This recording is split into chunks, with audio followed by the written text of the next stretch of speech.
3 ingredients to make your hot chocolate more fun and exciting to drink. This is Jay, your resident vlogger, at tuturuan ko kayo kung paano ito gawin. Kailangan mo ng milk chocolate chips, cocoa powder, marshmallows, sticks, spoon, at mga molders para sa ating hot chocolate. Una, kailangan mong i-microwave ang ating milk chocolate chip sa microwave for about 1 minute and 30 seconds to 2 minutes. At pag na-achieve mo na ang ganitong texture, pwede na nating umpisahan at paglalagay ng mga chocolates sa ating molders.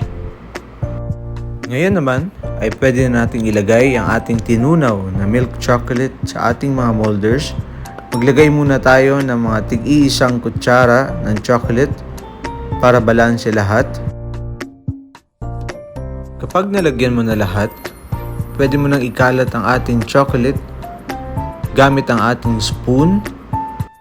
Make sure na na-coat lahat ng chocolate ng ating molders para siguradong walang butas kapag nilagyan na natin ng cocoa powder sa loob.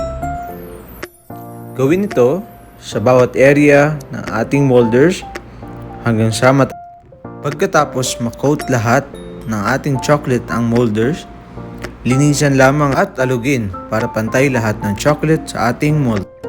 Ilagay na muna natin ang ating base ng hot chocolate sa freezer, or kung wala naman ay pwede naman sa ating refrigerator for about 10 to 15 minutes.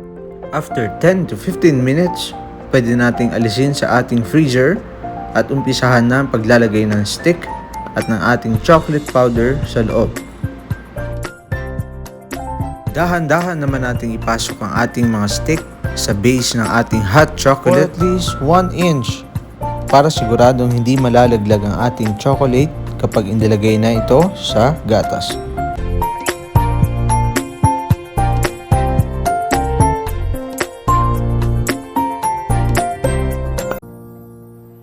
Ngayon naman ay maglagay tayo ng cocoa.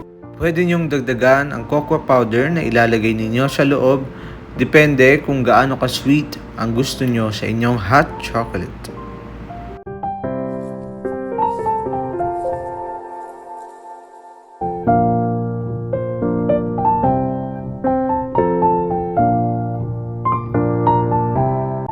Pagtapos mo nang lagyan lahat ng cocoa powder, ay pwede na nating ilagay ang ating melted chocolate. Dito ay gumamit na ako ng squeeze button para siguradong na-coat at nalagyan lahat ng chocolate ang mga molders.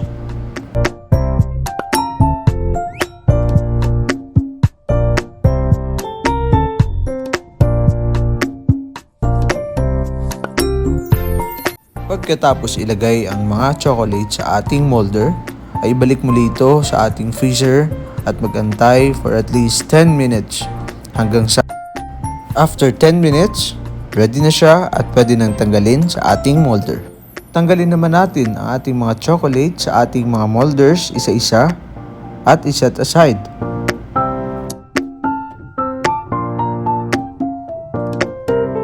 Ayan, ready na ang ating chocolate sa stick at pwede na nating ilagay ang ating mga marshmallows para sa dagdag design. Sa part na ito ay pwede na kayong gumamit ng iba't ibang toppings or design na gusto ninyo sa inyong hot chocolate.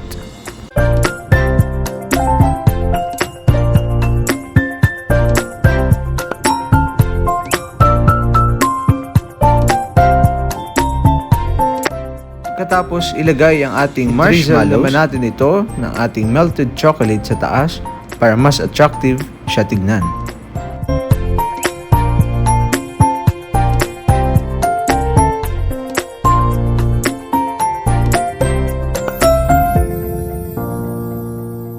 Ayan mga boss, ready na ang ating hot chocolate at ilagay na muna sa ating freezer for at least 2 minutes hanggang sa tumigas. Habang naghihintay, mag-steam na muna ng gatas para sa ating hot chocolate.